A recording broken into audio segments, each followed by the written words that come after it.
You're standing in front of the mirror, eyes a little tired, heart a little heavier than you admit to anyone.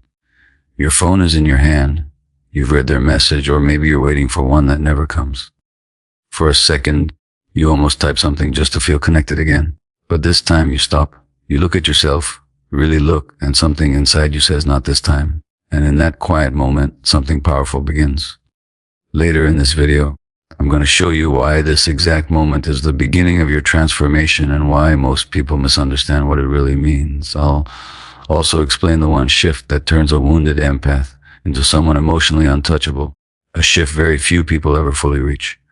For a long time, your strength looked like softness. You listened, you understood, you felt deeply, and you stayed even when things didn't feel right. You told yourself that love meant patience, that loyalty meant endurance, and maybe it did to a point. But somewhere along the way, you crossed the line without realizing it. You started giving in places where there was no return. You started holding space for people who never held space for you. And slowly, quietly, you became the one who was always there, but rarely truly seen. This is where the wound begins. Not from one moment, but from repetition, from being misunderstood again and again, from being taken for granted in ways that are hard to explain to someone who doesn't feel as deeply as you do. And over time, that wound doesn't just hurt. It changes you. It makes you question yourself. It makes you wonder if maybe you are asking for too much, feeling too much, expecting too much. But here is the truth you are starting to see. You were never too much. You were just giving your depth to people who could only meet you on the surface. And this is where the transformation starts. Not when they change, not when they suddenly understand you, but when you begin to understand yourself. The moment you realize that your energy is not something to be given away freely to anyone who asks for it. The moment you stop trying to prove your worth through your patience. That is the shift. You don't need to chase what is meant to stay. That is the spine line you need to hold on to. Because everything you are about to experience will test that truth. You don't need to chase what is meant to stay. When you begin to step back, even slightly, everything inside you reacts. Silence feels uncomfortable. It feels unnatural. You may feel the urge to explain yourself, to check in, to make sure everything is okay. That urge is not weakness. It is conditioning. You have trained yourself to believe that connection must be maintained through effort, that distance means something is wrong, that silence must be filled before it becomes loss. But silence is not loss. Silence is space. And in that space, something important happens. You begin to see clearly. Without the noise of constant communication, without the pressure to respond or fix, you start to notice patterns that were always there. You see who reaches out and who doesn't. You see who values your presence and who only responds when it's convenient. You see the truth, not the version you hoped for. That is why silence feels so powerful.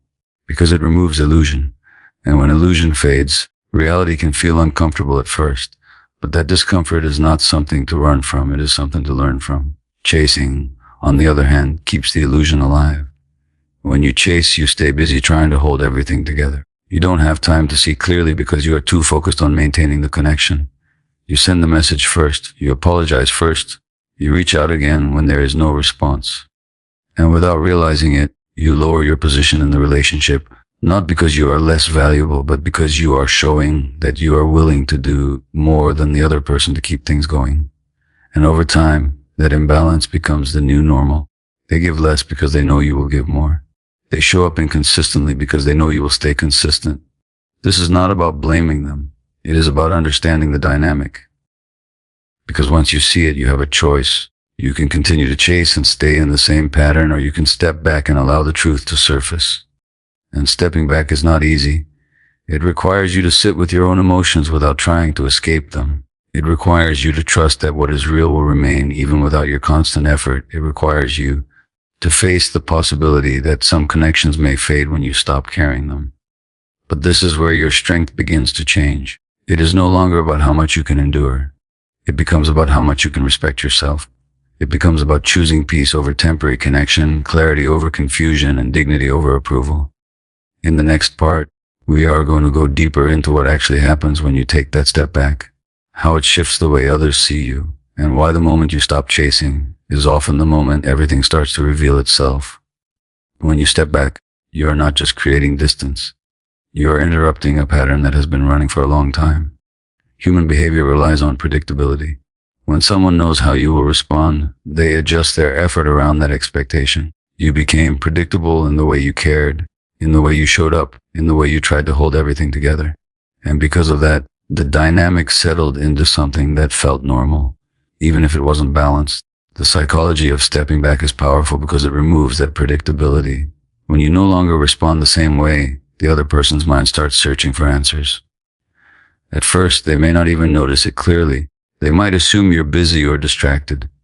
But as your silence continues, something shifts inside them. They begin to feel the absence of your energy. The same presence they once took for granted becomes something they now have to think about. This is where their internal reaction begins to change. Some people will feel a subtle loss. They may start checking their phone more often. They may wonder why you haven't reached out. The space you created forces them to experience what it feels like when you are not actively maintaining the connection. Others may feel challenged. If they were used to you always coming forward, your distance can feel like a loss of control. Instead of reflecting, they may label you as distant or different because that is easier than facing the shift. And then there are those who do nothing. No message, no effort, no curiosity. This is not confusion. This is clarity.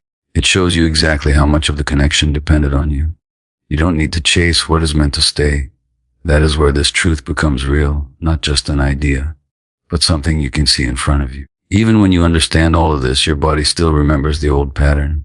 The urge to text, to call, to just check in can feel overwhelming at times. It often comes suddenly, in quiet moments, when your mind starts replaying memories or imagining what they might be thinking. That urge is not about connection. It is about discomfort. You are trying to escape the feeling of uncertainty by taking action. To handle this, you need to slow the moment down. When the urge appears, don't act immediately. Give yourself space. Even a simple rule like waiting a few hours can change everything. In that time, bring your attention back to yourself. Move your body. Go for a walk. Focus on something physical and real. This helps your nervous system settle so you are not making decisions from emotion alone. Another practical step is to write what you want to say without sending it. Let your thoughts come out honestly. You might realize that what you wanted to send was not really about them, but about how you feel. Maybe you feel ignored. Maybe you feel uncertain. Maybe you feel a sense of loss. Once those feelings are expressed privately, the pressure to express them to someone else often decreases. You don't need to chase what is meant to stay. If the connection is real, it will not depend on one message from you to survive. You also need to shift your daily focus. If you remove the habit of chasing but keep your attention fixed on the same person, you will feel stuck. Your mind will keep pulling you back into the same cycle, even if your actions have changed. This is why your energy needs a new direction. Start by building small routines that are about you, not about anyone else. This could be taking care of your health, learning something new, or simply creating moments of quiet where you are not distracted by your phone. These are not small things. They are the foundation of a life where your sense of stability does not depend on someone else's attention. You may also begin to notice something important. There are people in your life who do not require chasing. They respond, they show up, they make effort without being pushed. These connections may have felt less intense before, but now you start to see their value. They are steady, balanced, and real. When you invest more in these relationships, your understanding of connection begins to change. You don't need to chase what is meant to stay. The more you live this truth, the less you feel the need to force anything. You become more selective with your energy, not out of fear, but out of self-respect. You begin to understand that your presence is valuable, and that not everyone is meant to have full access to it. Stepping back is not about creating distance for the sake of it. It is about creating space where truth can show itself. And as that truth becomes clearer, you will find that your decisions become easier. You no longer need to guess, to overthink, or to chase clarity. You see what is there and you respond accordingly. In the next part, we are going to talk about what happens when this clarity leads to real outcomes, how to handle it when someone comes back after feeling your absence, and how to move forward with strength and dignity when they don't. At some point, the silence leads somewhere. It doesn't stay neutral forever. It either draws someone back toward you, or it creates a distance that becomes permanent. And this is where your growth is tested in a very real way. Not in theory, not in reflection, but in your actions. If they come back, you will feel it immediately. A message appears maybe casual, maybe warm, maybe as if nothing ever happened. And in that moment, your old self may want to rush in to reconnect, to restore what felt familiar. But this is where you pause, because their return is not the reward your awareness is. You don't need to shut them out. You don't need to act cold. But you do need to change how you engage. You slow everything down. You don't respond instantly. You don't jump back into long emotional conversations. You give the connection space to show you what it actually is now, not what it used to be. Boundaries become quiet but firm. If they expect you to be available at all times, you are not. If they communicate in ways that once confused you, you don't rush to decode it anymore. You observe. You listen, but you also watch. Because words can be easy, but consistency takes effort. You don't need to chase what is meant to stay. And if they truly value you, they will meet you in that space without needing to be pulled there. Pacing protects you. You allow things to unfold slowly. You give yourself time to notice whether their actions match their words. You notice if they show up when it's easy, or also when it requires effort. You notice if they respect your time, your energy, your presence. This is no longer about proving your worth. It is about recognizing theirs, but not everyone comes back. Sometimes the silence continues. And this is where a different kind of strength is required. Because without a clear ending, your mind may try to create one. You may think about reaching out just once more, just to understand, just to close the loop. But that urge often comes from discomfort, not from truth. Silence reveals truth either way. If someone can stay away without making an effort to reconnect, that tells you something important. It tells you that the connection was not as balanced as you believe. It tells you that your presence was not something they were willing to fight for. And while that realization can hurt, it also frees you from the need to keep investing in something that was never fully there. Closure does not always come from a conversation. Sometimes it comes from acceptance. Acceptance that you showed up, acceptance that you gave your energy honestly, and acceptance that their lack of effort is not a reflection of your value, but of their capacity. You don't need to chase what is meant to stay. If it was meant to remain, it would not depend on you doing all the work to keep it alive. Moving forward with dignity means you do not go back to old habits just to feel connected again. You don't send long messages trying to explain yourself. You don't shrink your needs to fit someone else's comfort. Instead, you turn your focus inward. You build a life that feels steady, grounded, and fulfilling without needing constant validation from others. You invest your energy in places where it is returned. You strengthen connections that feel balanced. And most importantly, you strengthen your relationship with yourself.